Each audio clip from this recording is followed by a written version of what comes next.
Hello, hi there. Ah, this this episode is going to be quite religious and slightly theological in nature, but honestly, we won't really be doing any theological deep dive. I promise you, I'm not sure whether I should be making that promise, but this topic, like many others that are going to be coming after it, is going to approach for me a very what I observe to be a very significant religious issue that many people who are religious, specifically Christians, but it doesn't just apply to only Christians. Many people who are religious are experiencing these things, but they are unable to talk about it. Or whenever they do try to talk about it and seek audience for it, and maybe even, dare I say, answers, they feel like they are being shut down. This episode and the ones that are going to be coming after it are dedicated to some of these issues, mostly the ones that I have also experienced or I'm also experiencing. The goal is not really to provide any solution because I don't think I have any solution to any of these. And if I do, I would talk about it. But the goal is more so to just talk about these things and maybe hope to understand the experience because I think we need to be able to understand things before we try to determine whether they're a problem and also determine how we go about solving the problem. So if you are excited about that or if you're interested in that in some way, hello, good morning, good afternoon, good evening, good night, good whatever time of the day you are listening to this, you are welcome to another episode of the Vital Times with Daniel podcast. I'm very glad that you're here. And if this is your first time here, do not be afraid. Sit back, relax, or maybe you're in transit. Whatever it is that you're doing, don't stop. Just keep me playing in the background. Okay? Okay. Let's get into it.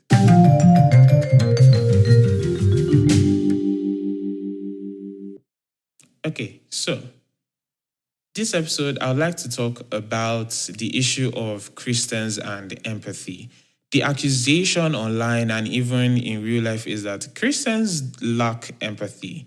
The accusation isn't Christians are not nice. The accusation isn't Christians are not good people, although there are people who would make those accusations. But the particular accusation in this context is that Christians lack empathy, that Christians are unable to look at somebody's suffering, specifically the suffering of somebody who they do not agree with or they do not like or is not somewhat related to their sense of community, that they are unable to look at them and then have empathy for their situation and see why something happening to them is wrong or something along those lines. And there are many reasons for this, like many reasons why people say these things. It mostly comes from personal experiences. I myself, I would attest to that I have seen Shege. I have suffered. I have suffered at the hand of my fellow Christians, okay, from Jesus, from having things said and whispered about you to outright attacks to people talking about you in various ways or talking about a certain community that you're part of, but they don't know that you're part of that community. So um, you end up experiencing a certain level of meanness indirectly. And you could argue that no, it's just a couple of people, it's a personality thing. Obviously, no matter what group that you go into, there will always be bad eggs. Even Christians are human beings. There is no way to avoid people who would come in and wouldn't really transform themselves. People who their personality is already shitty and they just keep it shitty, but for the sake of our Lord Jesus Christ, we love them nonetheless. That argument can be made, but I don't think the argument necessarily addresses the issue. I think it tends to create a little bit of a leeway, a little bit of like a wiggle room for Christians, but I don't think it really addresses the issue. Because in closed doors, many Christians would agree that yes, a lot of Christians lack empathy. I mean, look at Nigeria. Majority of people in Nigeria are wicked, and half of those people are Christians. I'm serious. Half of those people are Christians, and they are some of the meanest people that you would ever know. And it's not a deliberate wickedness. It's not necessarily this. Um, it's not necessarily this outright malice. Sometimes it is, but it's not necessarily that. It's just that many times it seems that Christians are unable to view things from outside of their perspective, especially if that perspective is not what they personally deem a Christian perspective. So, why are things like this? I strongly believe that it is not an individual thing, but rather an institutional thing. I tend to look at the problems we have in our society, not just from an individualistic level, but rather from a statewide, institutional level that then trickles down to the individual. Because I believe that society has developed in such a way that nobody is individually something. We all absorb different aspects of society. And the definition of those aspects that we absorbed were already established before us. And even when we create our uniqueness, when we mold it in quote unquote our own image, we are still cutting from the mold that was already prepared for us. So we would always end up resembling whatever it is society has deemed that thing to be. So even what we see as degeneracy in society, in communities and everything, is not individual to community, but rather community to individual. It is community down. It trickles down. It's a trickle down economy. I think that's what I was trying to say. Is a trickle down economy. I believe the problem is institutional, and one way I'm going to try to prove this is in how Christians read the Bible. Now, I'm saying Christians in general, but please do not permit me in your mind to generalize. When I say Christians, I'm saying Christians because it is a chore to be saying some Christians all the time, especially when I cannot really get specific with who these some Christians are, right? So I am not talking about all Christians. I know there are Christians who are not going to be guilty of what I'm about to say, especially some Christian institutions that are not going to be guilty of the things that I'm going to be saying here. But at the same time, it is a lot of Christians. So anyway, my theory is that we can see where the lack of empathy comes from and that it is institutionalized. And one evidence of this is in how we read our Bibles. And I'll be calling upon a couple of examples in the Bible, some stories, some particular characters, and then talk about how we have spoken about them over time and how we have come to understand them and how our understanding, our view of them speaks of a certain lack of empathy that also translates to how we operate in real life. The first Bible character that I'll be calling upon is Lot's wife. Now, for those of you who are unaware of the story or are aware of the story and just need a little refresher, I'm just going to tell you the parts that are important to this episode, okay? So, Sodom and Gomorrah is going to be destroyed by God. God sends angels down into the city to save Lot's family. Lot finds them, he brings them home, and then the angels give them instructions and said, at so time of the day, I'm going to need you guys to boot it out of this city because this city is going to be razed to the ground. God will raise his hand against this nation. But here's one thing though. As you are walking out of the city, as you are climbing up the hill, do not turn back. No matter what it is that you hear, no matter what it is that you feel, do not turn back. Now, here's the funny thing. In this story, there is no caveat about no matter what it is you feel or anything like that. They just say don't turn back. And Lot, being the patriarch of the family, and only the men's opinions mattered back then. So he said, yes, angel, yes, Lord, we're going to do a search. And so, when they were leaving the city, escaping the destruction, Lot's wife turns back. And then by turning back and disobeying the angel of the Lord, she turns into a pillar of salt. And that there is the ending story of Lot's wife, who doesn't even get a name. She is just Lot's wife. Actually, I don't know if she didn't get a name. I didn't check, but usually they never get names. Anyway, why am I talking about Lot's wife? Okay, the angel said, don't turn back. And she turned back. Isn't that her being stupid? I mean, when we think about it, it's a pretty stupid thing to do. The angel said, under no circumstance should you turn back. And she was like, nah, I'm going to disobey. But here's the thing though, that's the common narrative about Lot's wife that we get. And when you read the story itself, that is the narrative about her that you get. She was someone who disobeyed the word of the Lord. She was somebody who held on too much to her sinful past and etc., etc., etc., etc., etc. Any sermon that involves Lot's wife is probably going to say one of those words, that she was holding on to her sinful part and she just couldn't let it go. She couldn't let go of the sin. That is why she turned back, different things like that. And in these sermons and in this rationalization of the story's point and the story's characters, over time, I have seen a lack of empathy, because one day I sat down reading this story again myself and I asked myself the question, who is Lot's wife? Who is she? Lot's wife is from one of the two cities, either Sodom or Gomorrah, I can't remember. But she is from there. She is not from Lot's ethnic group. She is a Canaanite or a Sodomite or a Gomorrahite. Gomorrahite. Okay, let's just stick with Sodom. So she was a Sodomite. So which means Lot married her in the city that she was born into and that she had grown up in, and her parents were most likely still alive in that city. She probably had siblings that were still alive in that city. She probably had friends that were still alive in that city that she couldn't save.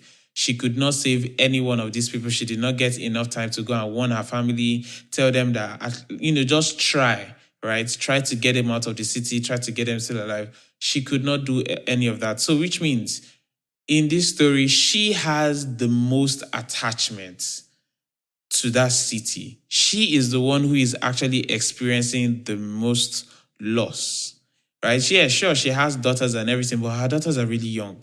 Her daughters do not have the wealth of the lived experience and culture that she has experienced with those cities. Neither does her husband. So technically speaking, nobody in this tale, nobody who is the people who are writing down this tale and we who are reading it, we're actually not putting her experiences front and center when we look at her character, when we look at who she is and why did she turn back.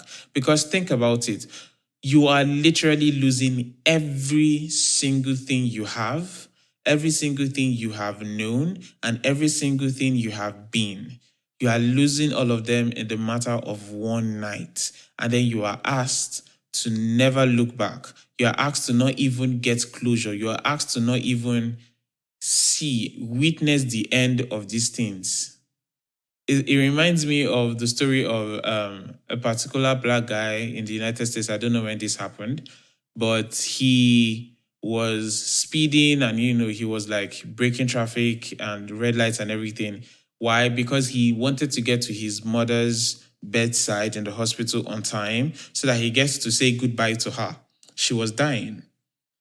And then an officer flagged him, and even when he told the officer, an officer flagged him at the hospital, I think it was at the hospital that, they cornered him and everything. And then the officer refused to let him go and see his dying mom. And then till date, he still hasn't recovered from that particular incident because the person he loved the most in his life at the time, the only family he had, was dying and he couldn't be there for her. And on some level, he blames himself, but he also blames the officer. Now imagine Lot's wife. Literally everything she's known, everything she has, because she wasn't raised with the knowledge of Yahweh and everything, okay? She wasn't raised the way Lot was. She wasn't raised with the Abraham. She has her most attachments embedded in Sodom, to her family, to her friends, etc., etc., etc. And then all of it is getting destroyed. She is the only one surviving. I cannot imagine how crushing that survivor's guilt must have been. She's losing everything for a man. And then we're asking her to not look back. And then when we look back at her story, we look at her as a fool. We look at her as someone who was not serious. We look at her as someone who deserved to be turned into a pillar of salt because woman know the hear word. We say women are so strong-headed. You tell them not to do something and they must do it. They must see for themselves. When that is not what was going on here. She was, come on now. Anyway, let's move on. The next Bible character that I would like to call upon is Samson's wife. And I bet a bunch of you just went, Samson's wife? Yes, Samson's wife. And no, I'm not talking about Delilah. Although, as a honorary mention to this number, I would like to add her, Samson's wife and Delilah. What do you know about these two? What do you know about Samson's wife? And here's the funny thing. We do not know jack shit about Samson's wife. We know absolutely nothing about Samson's wife. And the only thing we see her do in the entirety of the telling of Samson's tale, and this is, I think, Judges chapter 15, the either 14 or 15. No, it's probably 14. Judges chapter 14. That is the only chapter in which we see Samson's wife being mentioned like a person, like even just giving her anything to do. And it was her just begging Samson on behalf of other men. She literally was betraying her newly wedded husband for other men, 30 other goddamn men. Imagine. I said that's not what she was doing. Okay, these men threatened her life. Okay, these men said, we're going to kill you. We're going to kill your father. We're going to kill your family. And we're going to burn your house. Okay, these men promised her a good time, but in reverse. And they said, you know what? The only thing you can do to avoid this is to just ask Samson what the answer to his riddle was. And if you want to know more about that interaction and everything, I have an essay about this, actually. I'm not sure whether it is published at this moment, but if you want to know whether it's published or you want to be informed on time when it is published, then you should go over to my Substack. It's called A Cabinet of Introspection, and subscribe. Yep, subscribe. And then you'll be able to read the marvelous essay about how Samson is a goddamn sociopath and a psychopath. Thank you very much. Link is in the description below. But going back to Samson's wife, she was Samson's wife, and she never features in the telling of Samson's wife, even though the beginning of her misfortune started from Samson taking notice of her. I mean, by the turn of chapter 15, I think, either chapter 15 or it's still chapter 14, I'm not sure. But by the turn of the next chapter, when Samson, quote unquote, comes back for her and etc., etc., etc., she dies. But she doesn't just die like, oh, maybe she died of his disease or anything. She dies in a very, very painful way. The Philistines kill and set her and her family ablaze because of something Samson did. And even when we talk about what Samson did, which is the whole getting a bunch of foxes and, setting their tails on fire and then using them to burn down wheat fields and everything. When we talk about that, we never talk about this young woman who suffered from Samson's hands, suffered from her family's hand because her father just gave her to one man when Samson said he'd not do it again. And at the end of the day, got tortured and killed by the Philistines for something that she had literally no agency of. Like, she literally had no responsibility to whatever it is that happened. From the beginning to the end of her tale that is given to us, all she does is suffer because Samson noticed her. And yet, many of us don't even know she exists. Many of us Christians don't even know she exists. Because whenever it is that we hear about the tale of Samson, whenever it is we read about Samson, and whenever it is we talk about Samson, we don't really care for the people he harms. Specifically because they are Philistines, even though many of them are innocent. And I know that thought is like, what? But they are sacrificing Kitiko. But like, in the context of the story, what wrong did this girl do to Samson except be born a Philistine? Many of us might be finding it really hard to wrap our head around that. Like, okay, like, you want me to have sympathy for a Philistine? Yes, sometimes have sympathy for the devil. Because the one you're even calling the devil sometimes is just an ugly person and is not the devil. Really. See? And this is the thing. It's like the struggle that most of us are having right now is also that very same struggle that we tend to carry into our lived experiences with people. And so we do not see when people are legitimately pointing out some sort of meanness or cruelty that comes from us as Christians. And to them, we are like, but it's just, we're just sharing the gospel. Okay, like, I love you. That's why I'm saying these things. But like, you're telling somebody that who they are as a person was a mistake that God made or some form of abomination. Or you're telling a group of people that because they choose to live a certain way, they do not deserve love and they do not deserve justice. Like, that doesn't make sense. Or you're a Christian and because, you view some particular traditions as demonic, whenever those traditions are happening, even though it is a funeral of somebody and all they are doing is just pouring some alcohol into the grave, you go and interrupt them because they're like, you cannot stand evil and you need to speak about evil and everything like that.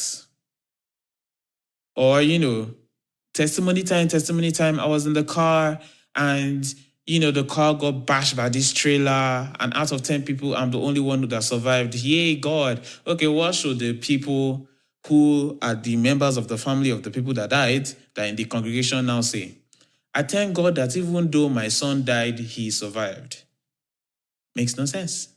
Makes no sense. And from there, you can see, again, a lack of empathy in how we read these stories, and that translates to how we view other people's stories and also interact with them. Now, the last example that I'm going to call is actually going to be very, very surprising. The next set of characters that I'll be calling upon to finish or buttress my point or whatever is actually not one person, but actually a church. And I'm going to be calling out to the stand members of the Corinthian Church. Members of the Corinthian Church, can you please step forward, please? Yeah, I'm talking about you guys. Yeah, okay. So why am I calling these guys up to the stand? Okay, I am disturbing people who have been dead for thousands of years, and I'm calling up their spirits up to a podcast to come and explain their situation. Okay, enough time being dramatic. This is already way too long. I'm calling them because whenever we talk about the Corinthian church, there is a lot to talk about, but there's one particular aspect to their makeup, one particular aspect to some of the criticisms that Paul has for them. And I'm not saying he shouldn't have these criticisms. I'm saying when we look at those criticisms, we do not see how even we are guilty of the same thing, because in our minds, for most Christians, it can't be us, it's not us, right? So, what am I talking about? There is this issue going on in the Corinthian church where there seems to be like a divide. If you read 1 Corinthians chapter 1 in verse 12, you hear Paul write it to them and says, what I mean is that each of you says, I belong to Paul, or I belong to Apollos, or I belong to Cephas, or I belong to Christ. Has Christ been divided? Was Paul crucified for you, or were you baptized in the name of Paul?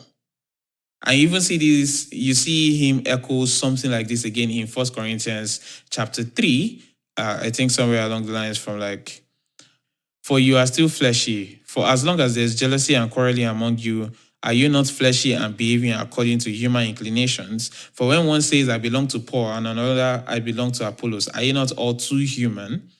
Now, Paul is right to like point this out and be like, hey, look, I am not the one you are actually worshiping or following, all right? Apollos is not. I like set the ground, I like planted the seeds, Apollos came, he watered and everything. But all of these things we are doing in labor for God, Jesus Christ, and the church.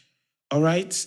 You should not be looking up to us like as if we are the final authorities. And other Christians, whenever we read this, we're like, oh, they lost sight of things and everything like that. Like, why are they imprinting onto Paul and other kind of stuff? Except we also do the same. And when you think about it, when you start asking the questions, why did they do this? Not as a way to condemn them, but as a way to understand why they are doing it, you find out that the reason why they do it is actually very, very simple. It's because none of them has ever met Jesus Christ before. None of them has. All the things that they know about Jesus Christ, they know from what their apostles have told them. And also how they should act about these things, all they know is from what their apostles have told them. Now, people are always moved by different things and different rhetoric. So obviously, if let's say Cephas is the one who brought them into Christ and Cephas is the one who has been teaching them and everything, they would be much more biased towards his point of view and towards his way of doing things and towards his own authority over, say, Paul, for instance. Those who were introduced by Paul and mentored by Paul are obviously going to be much more biased towards the teachings of Paul over the teachings of Peter. And they will use that bias to scrutinize the other side. And so even though they agree with most things on what the disciples of Peter think, they would disagree on them on something that maybe Paul didn't touch, or Paul described a different way, or Paul taught a different way, etc., etc., etc. If Paul is criticizing Peter on a particular thing, better know that, factions will be formed under that or over that, right? And this is a very, very human thing to do because we also do the same thing. We tend to chastise people a lot whenever they maybe stop going to church or have a little crisis of faith due to something that their pastor did. Maybe their pastor turns out to be a horrible person, or maybe their pastor commits a particular sin that they just could not see their pastor committing because they forgot to think of their pastor as a human being. We need to understand that this is a very, very human thing to do because no matter what it is, everybody needs a physical imagery, a physical icon to ground their convictions for them. For those who believe that they are fine, they are everything and everything, some of those icons turns into their pictures, and then on a relational aspect, it can be how much people want to be with them or how much attention they get and everything like that. And that, for them, grounds their view of themselves as very, very desirable. And there are so many different examples that I could paint with this, but I hope you get the point. They were not saying we do not believe in Christ. The people of Corinthians were not saying we do not follow Christ, but rather we follow Christ through Paul. We follow Christ through Peter. We follow Christ through We follow Christ through our apostle Emmanuel Iren. We follow Christ through our general overseer Adeboye. We follow Christ through our Papa Oyedepo. That is how that actually works. We follow Christ through whatever authority it is that we are under. Because again, what are pastors? We describe them as authorities that God has placed over you. So it's all a hierarchy, and you do not communicate with the top of the hierarchy so directly, or rather you do not relate yourself so directly with the top of the hierarchy. You come through a series of relations, just like how we also come to God through Christ.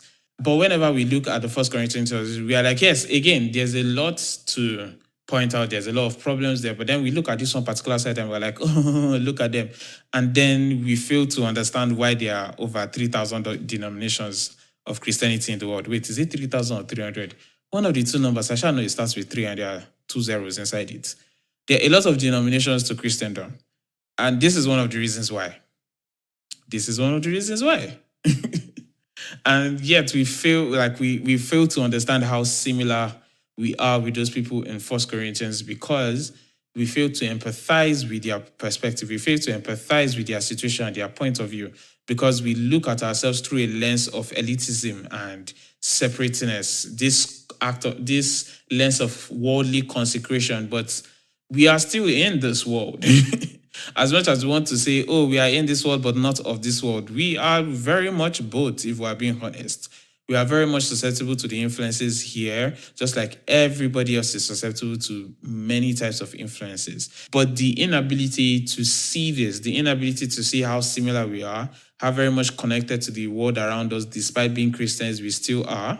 We fail to be able to empathize with the beggar on the road. We fail to be able to empathize with the woman who has to take her daughter out to be sweeping the roads of Lagos at 4 a.m. in the morning because they both need to eat. We fail to empathize with the copper who, while yet she has multiple streams of income, is still complaining about how bad the economy is. We fail to empathize with women's struggles. We fail to empathize with their complaints about the policing of their body, etc., etc., etc. We fail to empathize with people of the LGBTQ community because we fail to recognize that we do not need to experience a thing but to be able to understand the impact of it. We fail to recognize, or should I say understand, how our homophobic rhetoric and how our doctrines around homosexuality, minority, immigration, all those things actually tend to affect people and affect them in such disastrously harmful ways that they cannot help but look at Christians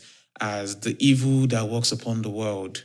So, that is my presentation on Christians, their lack of empathy, and how it is an institutional problem and not an individual one. And I know somebody will be like, okay, how do we solve this problem? Hey, I don't know. I'm willing to have a conversation about it, but I genuinely don't know how to solve this problem. Christianity is such a large institution that we expect me to come up with a solution that will just solve the problem nationwide, worldwide. Nah, I am not that good. I am good, but I am not that good. Okay, and with that, I'd like to stop talking now.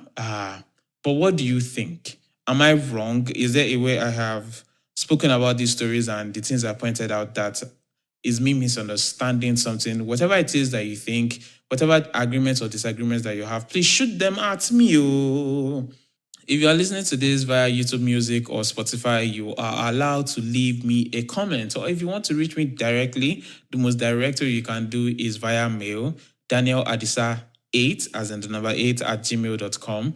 Or you can reach me on Instagram, Daniel Briggs, Twitter, Daniel Briggs. Everything would be in the description below. And with all of that said, I bid you adieu.